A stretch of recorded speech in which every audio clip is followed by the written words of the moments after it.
Hey guys, one of the most often overlooked key points in getting your rig ready to go for a tournament is a fisherman's live well. We just throw fish after fish after fish in those things a lot of times and never do any kind of maintenance to ensure that we're keeping our fish alive. The thing about it is, when it comes to me fishing, the thought of a dead fish penalty is absolutely something that I will not stand.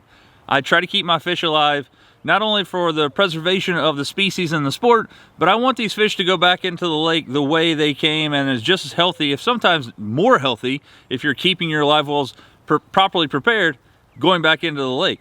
So there's a lot of things that people do. I've seen people put bleach and all kind of crazy stuff in their live well.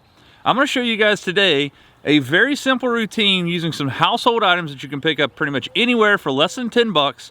About an hour and a half of your time, we're gonna keep your live wells in tip-top shape so you can keep those fish alive longer and potentially have the opportunity to win more fish. I'm gonna show you guys a very basic routine that I do twice a year, especially in the hot summer months, how to keep your live wells in tip-top shape so you can keep those fish alive a lot longer and potentially win more tournaments, all for less than about 10 bucks.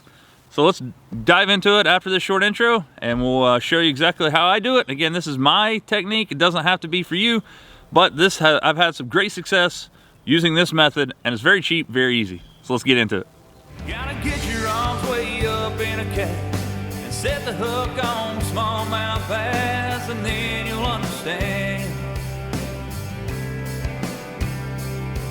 Gotta get your hands on a Shimano reel and a G-Loomis round. I bet you like what you feel. Step on the deck, give it a whirl. Hello, welcome to my world. All right guys, as you can see here, this is all you're gonna need. You need 2 gallons of distilled white vinegar. Do not get apple cider, it's totally different.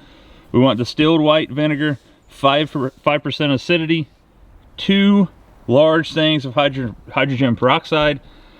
I'm not 100% sure that this stuff will bleach your carpet. I know it will bleach your hair, so be sure not to get that on your carpet. But this is literally all you need, and a garden hose and a little bit of time. First key ingredient, come over here. We want to turn our live well pump system. Again, this is a flow right system. We want to turn these things on recirc, both of them. Show you guys inside my live wells. This is from last year to now. They're absolutely gross in here. Hopefully you guys can see in there. Wait for the camera to focus. You see all that crud, crawfish, everything in there. It is nasty. This is after 1.5 of a season of fishing. And that's why keeping up with your live wells is such a big deal. So I'm gonna get this stuff out of here and show you how I actually get things going to clean them. My call tag's out of here.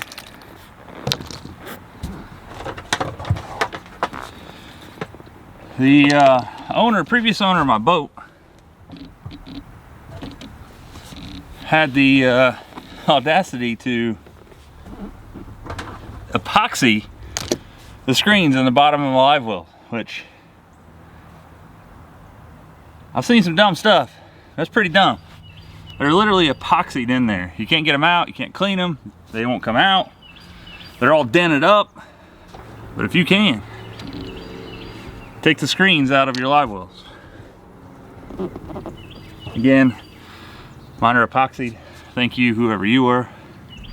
But garden hose, fill these things up. You're gonna dump 1 gallon of bleach and 1 of the jugs of hydrogen peroxide in your live well. The vinegar not only cleans your live well, it also descales everything. Get all the hard water and anything like that you have in there, as far as like calcium and stuff build up. That's what this does. This is gonna kill all the bacteria that's in there. We're gonna fill this up, dump 1 of these in here. I'm actually gonna dump this in here first, so it actually has time to clean the grime off the bottom here. Add water to it. Then I'm gonna turn the pump on, recirculate for about 30 minutes. So let's get into that. Vinegar, as I'm sure all you guys know, is a very mild acid. Again, 5% acidity in this kind. Again, I'm not so sure this would bleach your carpet. I know it'll bleach your hair, so don't get it on your hair. But I always open it in my live well. Always really good if you got some cuts, you can figure those out too, keeping those clean as well.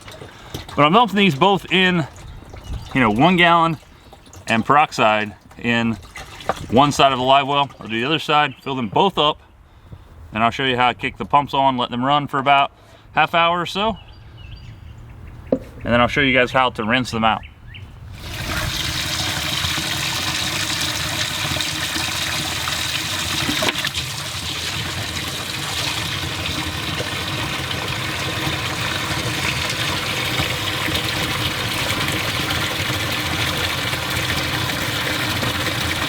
Again, we're going to fill these things all the way to the top, guys, so it starts overflowing. And we're going to let our live well pumps run for about 25 minutes to a half hour with this circulating in there. So this is why proper live well maintenance is key. You can see I have my live wells full, my aerator's running, and I just found out that 2 of my aerator pumps are not working. It's the auxiliary pumps on both live wells, which is super weird. I either have an electrical issue or I have 2 burnout pumps. Could be the circuit breaker here in the bottom of my boat. I'm gonna try to get that situated because I definitely don't want that happening in the tournament season. So this is exactly why I do this at least twice a year, to check my pumps and stuff, try to get these things going. So I'm gonna dig in and see if I can get going on, but if I can get those going on.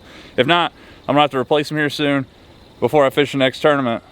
Right now I have 1 gallon of vinegar and 1 large thing of hydrogen peroxide in both live wells, and it's circulating through 1 live well pump. If I get the other one going, I hope I can, it will circulate those through and clean those pumps as well with the vinegar. I'm gonna let this go for about half hour, 45 minutes.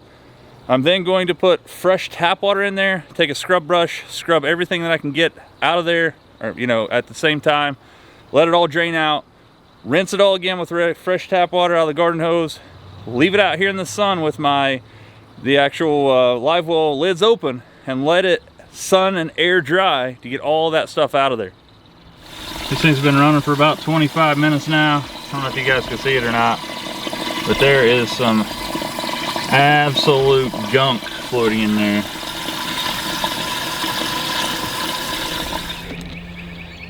All right, so I never could figure out why my live well pumps are not working. Apparently both of them took a crap over the winter, or probably last year. I'd say I used them a lot last year. I replaced the 2 that are running right now 2 years ago, and that's probably why they're still running, because they were burned up. This boat again is a 2006, so it's quite, it's 16 years old pretty much. So it's time to start replacing some things, guys. As I mentioned to you guys on the live there the other day, that my boat now is at the situation where I have to either really start dumping some money into it or think about buying a new boat. And new boats are stupid expensive right now, so I'm going to dump some money into this one. But I let that stuff run through for about 25-30 minutes with the vinegar and the peroxide in there. Let it run through the pumps that would run. For about, again, 25-30 minutes. I then filled it up with fresh water, and I scrubbed it down with a scrub brush and a rag. Got as much of that stuff out of there as I can. I then rinsed it all out again, let it drain, filled it up again one more time with fresh water, let it pump through my pumps for about another 15-20 minutes. And then this is what I'm left with. It's still draining. You're gonna see a bunch of scale and a bunch of nasty stuff in the bottom of my live well, guys. This is stuff that's come out of my pumps, out of my screens, out of everything. So the reason that I'm going to let this thing air dry is that eventually I'm going to take a shop vac in there and shop vac all that stuff out of there, because I don't want it going back to my pumps. That's the whole point of it, of cleaning this thing. Cleaning the live well pumps, getting everything top-notch shape. So I'm going to show you guys the bottom of this, what it looks like now, compared to what, you guys saw going in there. It's nasty stuff, and there's still a bunch of stuff in the bottom of this, guys, don't get me wrong. But I'll be able to shop vac that out. Pumps seem to be running good, the ones that are running, and I'll be ready for at least one half of the season. So let's take a look at what's going on right now.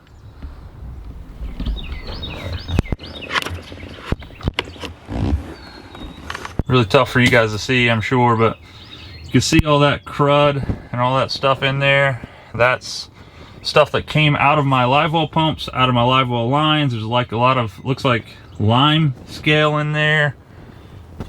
Over here is the other one.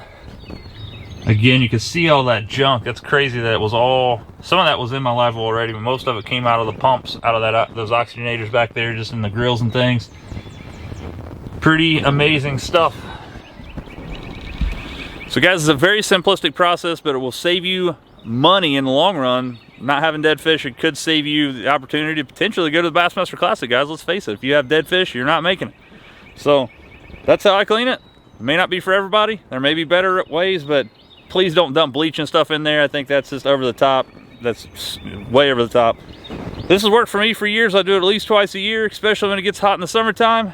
I'm gonna shop back this stuff out and get ready for this tournament season.